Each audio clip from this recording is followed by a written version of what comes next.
Raiman juga memiliki bukti-bukti tentang itu berkaitan dengan bukti. Bukti-bukti yang bisa disampaikan itu sebetulnya sudah disampaikan oleh Saudara Raiman dan juga sudah beredar di publik juga, karena termuat di Harian Media Indonesia ada menyampaikan tentang soal isu netralitas ini. Kemudian secara spesifik sebetulnya Saudara Raiman juga memiliki bukti-bukti tentang itu. Tetapi kan itu tidak bisa disampaikan secara terbuka karena seperti saudara-saudara pahamilah sebagai jurnalis, bahwa jurnalis ini kan juga punya tanggung jawab untuk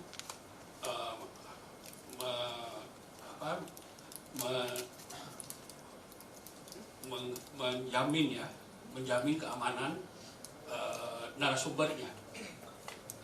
Tidak menyebut narasumbernya ya. Sebab ini bagian dari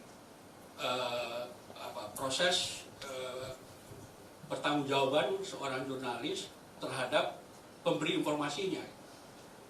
Dan dalam undang-undang pers juga dijamin hak dari jurnalis untuk disebut sebagai dengan istilah hak ingkar, ya. Jadi bisa menolak memberikan narasumbernya. Sebab kalau narasumber itu dibeberkan, sebagai jurnalis Anda pasti tidak akan mendapat kepercayaan kepada dari sumber-sumber Anda itu, kecuali yang memang sumber yang bersifat terbuka. Tapi sumber-sumber yang bersifat investigatif, karena kita tahu Saudara Aiman ini kan reputasinya lebih dikenal sebagai jurnalis investigatif.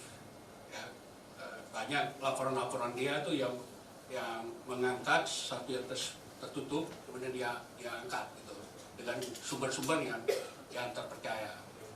Nah, ini semua sumber tentu akan bisa dipertanggungjawabkan pada saatnya nanti, bukan sekarang untuk disampaikan. Dan inilah sebetulnya ajakan dari saudara Aiman itu sebetulnya kan untuk mengoreksi.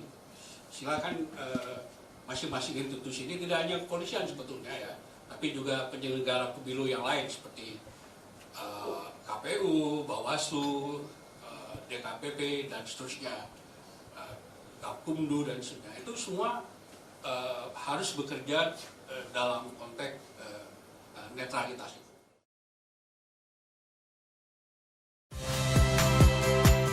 Saya Niluh Puspa. Saksikan program-program Kompas TV melalui siaran digital, pay TV, dan media streaming lainnya.